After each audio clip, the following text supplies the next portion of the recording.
How gymnasts train legs. In this video, I'm going to explain this topic and will let you know all you need to know about gymnast leg training. So, many of you guys asked me to make a video about how gymnasts train legs, not to mention that in some cases this question came up. Do gymnasts skip leg day? I mean, come on. How the heck they wouldn't train legs? If this question comes up in your mind, you clearly have no clue about gymnastics. Do you think this isn't require leg strength? Or this? This one? There you go. In men's gymnastics, there are two leg events, the floor exercise and vault. In women's gymnastics, there are also floor, vault and balance beam.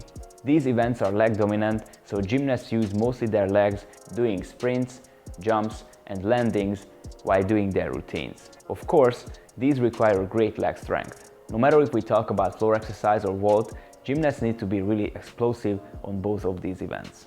Explosive sprints, jumps and stable landings.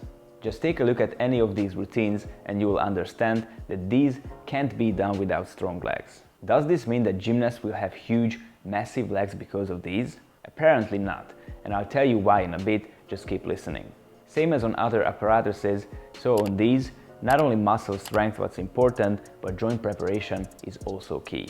These skills are extremely dangerous, and if the ankles are not prepared, there is not enough mobility and stability thanks to the muscles, the athlete can get injured really easily.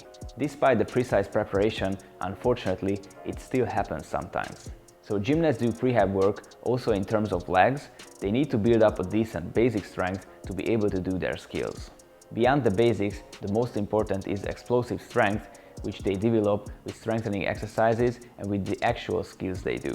Let's see some examples. What can be interesting, that gymnasts who train from a young age didn't really need ankle mobilization, for example, since at the age of 4, 5, anyone can squat, it's a basic movement pattern. So the main focus in the beginning to work on stability and gaining body awareness, then, thanks to the consistent training sessions, they just need to maintain what they achieved in terms of mobility and stability.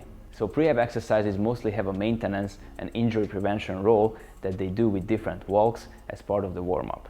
If you remember the warm-up video, I talked about the movement body map and why it's important to keep doing different movements so those areas will be sharp on your map and you can move there with confidence. This is why I always emphasize the importance of joint preparation or prehab, because unfortunately it doesn't work like you prepare the joint, then it's done and you can neglect it. You have to maintain what you have, because if you don't use it, you're gonna lose it. This is what gymnasts do with the special walks and jumps. They maintain the range of motion, the sharpness of the movement body map to minimize the risk of injuries as much as possible, no matter what mistake they do in a landing, for example.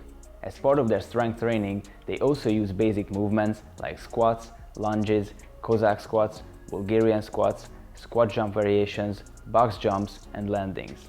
Not to mention that in some cases they even use weights, however, not that aggressively, since they don't need to build too big muscle mass. I'll tell you why in a bit. What gymnasts do, which is really effective and underrated, are sprints. They do sprints and push mats on the floor while sprinting to develop explosiveness for the vault and floor. Besides the prehab and strength sessions, the main part of their training is when they actually practicing the skills, jumps and landings.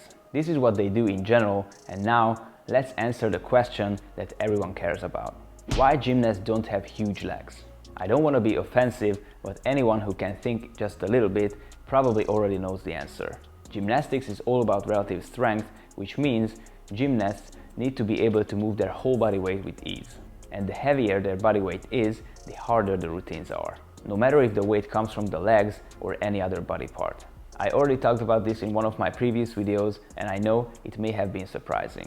A gymnast only needs the amount of muscle mass that helps to do the routines the best way possible. No more, no less. I know that this can seem unreal if we take a look at a ring specialist who looks like a bodybuilder, but if we take a look at the floor specialist, you understand it more.